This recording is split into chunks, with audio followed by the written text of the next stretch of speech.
There is a smell your own body may be hiding from you. Not because it is gone, because your brain stopped warning you. That is the disturbing part. A person can brush, floss, rinse, chew gum, spray breath mist, sit inches away from someone they love, and still have no idea that something is happening every time they speak.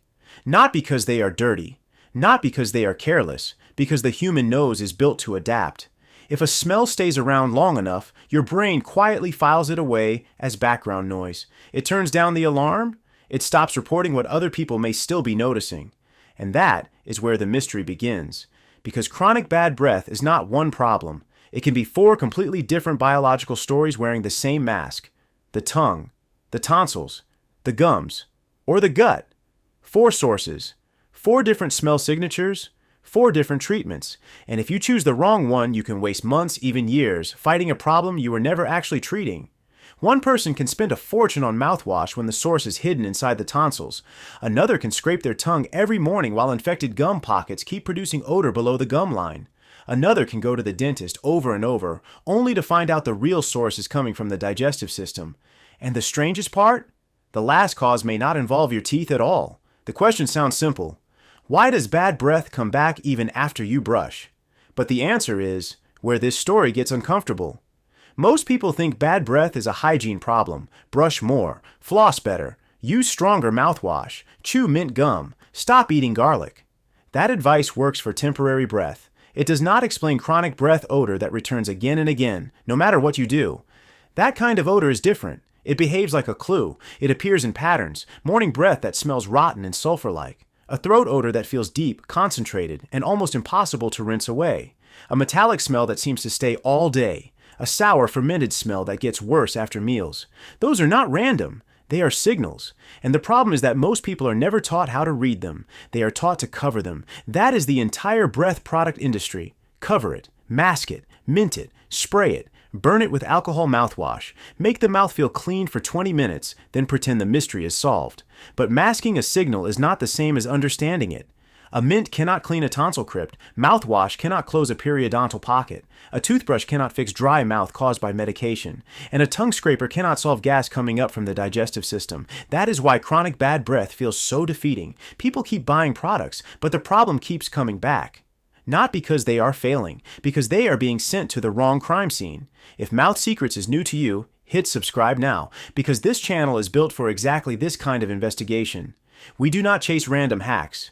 We follow the clues your body is already giving you, and we explain them in plain language before you waste more money on the wrong fix. Now let's go back to where this story really starts, because the first suspect is sitting right there in your mouth, and most people barely clean it. Cause number 1, tongue biofilm and dry mouth. For decades, oral hygiene was marketed around teeth. White teeth, straight teeth, cavity-free teeth. That became the picture of a clean mouth, so people brushed their teeth. They flossed between them, they rinsed with mouthwash, and if their breath still smelled bad, they assumed they must have done something wrong. But dental research has been pointing to a different suspect for years, the tongue, especially the back of the tongue, not the smooth pink part you can easily see in the mirror, the far back section. The part most people avoid because it makes them gag. The part where the surface is textured, uneven, and full of tiny spaces where bacteria can hide.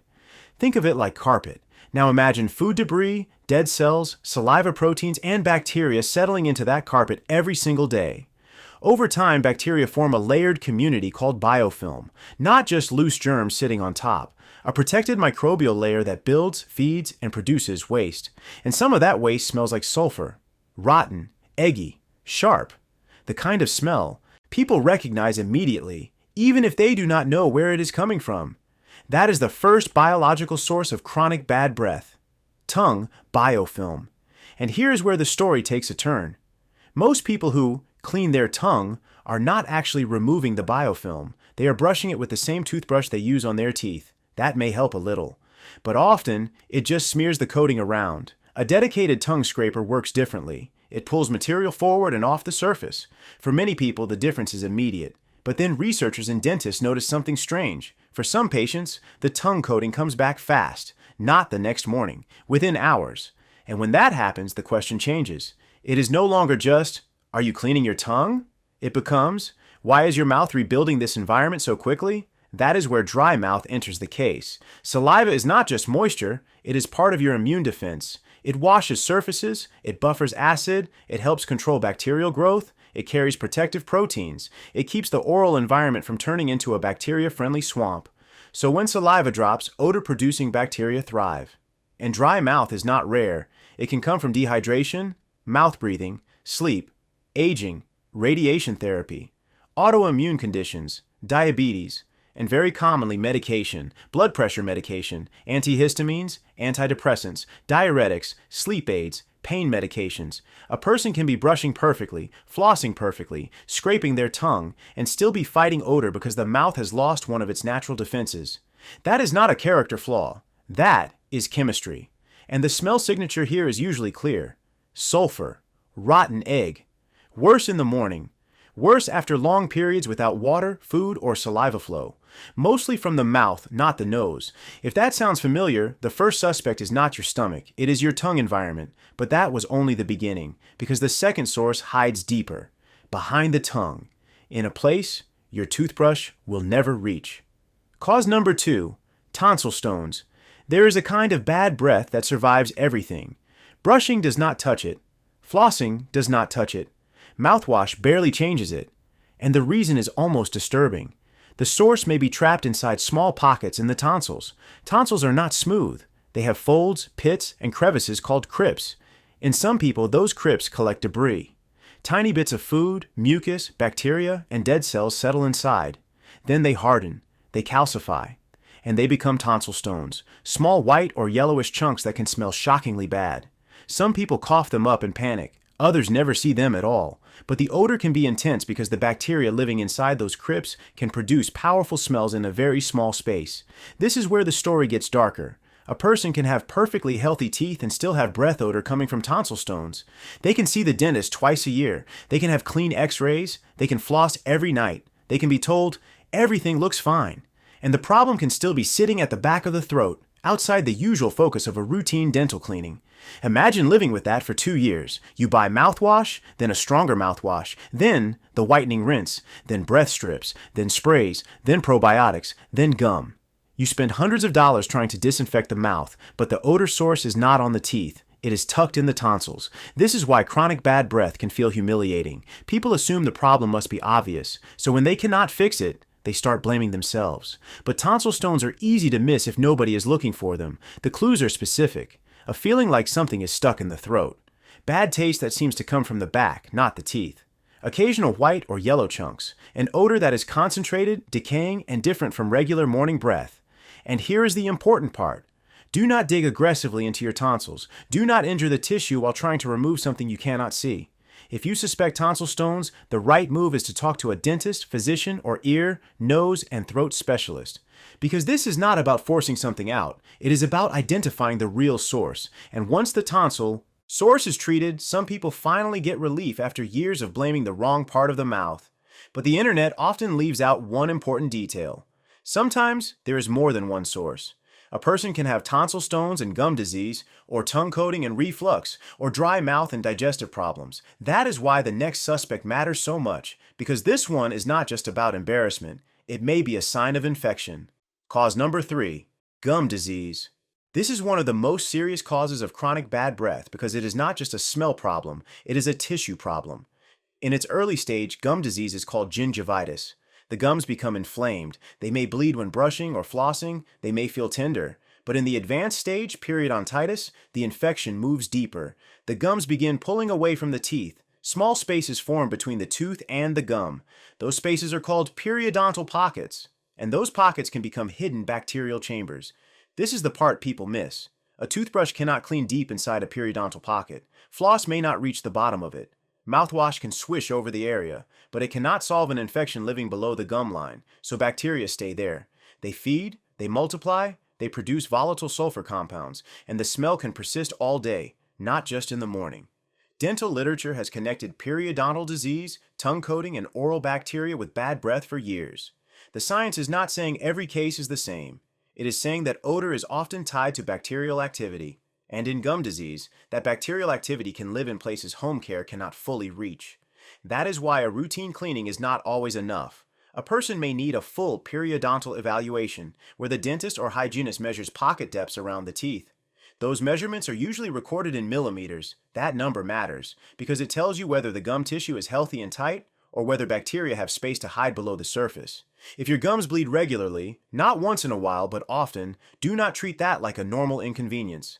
Bleeding is a signal. If your breath has a sulfur smell that stays through the day, if your gums taste metallic, if you see blood when brushing, if your teeth feel slightly loose, or if nobody has measured your pockets in years, ask directly for a periodontal evaluation. Not just a cleaning, an evaluation. And this is where we have to separate fear from fact. Gum disease has been associated in research with broader health conditions, including heart and metabolic issues. That does not mean bad breath causes heart disease. It does not mean every bleeding gum is an emergency. It means inflammation in the mouth should not be ignored as if the mouth is disconnected from the rest of the body. The mouth is not separate, it is the front door, and sometimes the odor is the alarm. If this kind of breakdown is helping you see oral health differently, subscribe to Mouth Secrets.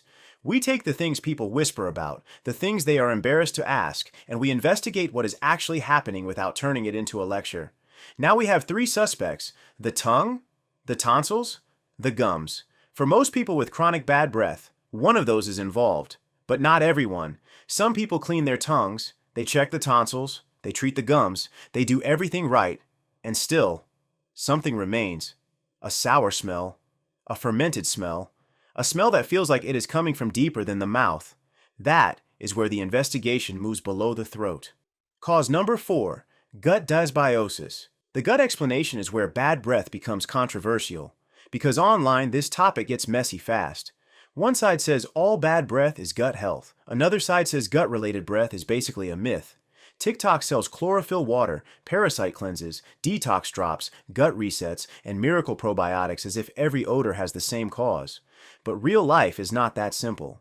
The truth sits in the middle. Most chronic bad breath starts in the mouth. That is what dental research generally supports. Tongue coating, gum disease, dry mouth, cavities, dental appliances, and tonsil issues are common sources. But that does not mean the digestive system is never involved. The mouth is connected to the throat. The throat is connected to the esophagus. The esophagus leads to the stomach, and digestion produces gases. When digestion is disrupted, when reflux is active, or when bacterial overgrowth is creating excess gas, some people may notice odor that seems to come up from deeper inside the body. One possible condition is SIBO, small intestinal bacterial overgrowth. That means bacteria are present or active in the small intestine in a way that produces symptoms: bloating, gas, abdominal discomfort, diarrhea, constipation, nausea, sometimes reflux-like symptoms. Doctors may use breath tests that measure gases like hydrogen or methane after a person drinks a test sugar solution. These tests are not perfect, but they are used clinically when the symptom pattern fits. Now listen carefully.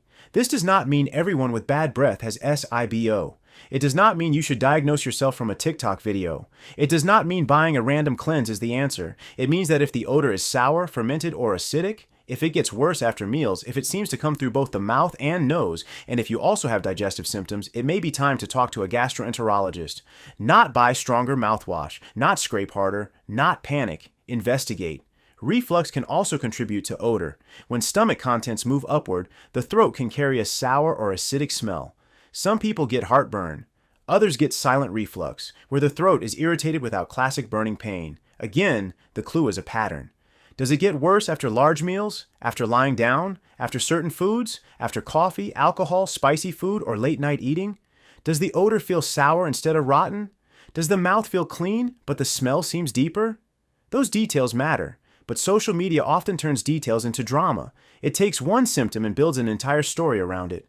Bad breath becomes parasites, or toxins, or candida everywhere, or some expensive supplement stack. And this is where people get exploited, because embarrassment makes people vulnerable. If someone is terrified that others can smell them, they will buy almost anything that promises relief. That fear is profitable. Breath sprays, whitening rinses, detox products, miracle probiotics, social media ads that imply one hidden cause and one easy fix. But real chronic bad breath does not work like that. The source leaves clues. The smell has a signature. The pattern points somewhere. And the wrong product can keep you trapped in the same loop for years. Bad breath is not just a dental topic. It is a social fear. It affects dating, work, friendships, confidence, and the way someone speaks in a room. People lean back once and the person never forgets it. Someone offers gum, and it becomes a memory that lasts for years. That is why this problem has so much power. It is invisible to the person who has it, but painfully visible in the reactions of others. And because it is embarrassing, people often suffer quietly. They do not ask their dentist directly. They do not ask their doctor. They do not tell friends. They just buy products. That silence creates a market. A person can spend hundreds, even thousands of dollars over time on products that only mask the smell for a few minutes. Stronger mouthwash, alcohol rinses, whitening kits, breath capsules, chlorophyll drops, gum, mints, sprays. But none of those answer the real question. Where is the smell coming from? That is the question that changes everything. So here's the framework. If the smell is rotten, sulfur-like, and mostly from the mouth, think tongue coating, dry mouth, gum disease, cavities, or dental appliances. If it is concentrated in the throat, if you feel debris or have ever coughed up a small white or yellow chunk, think tonsil stones.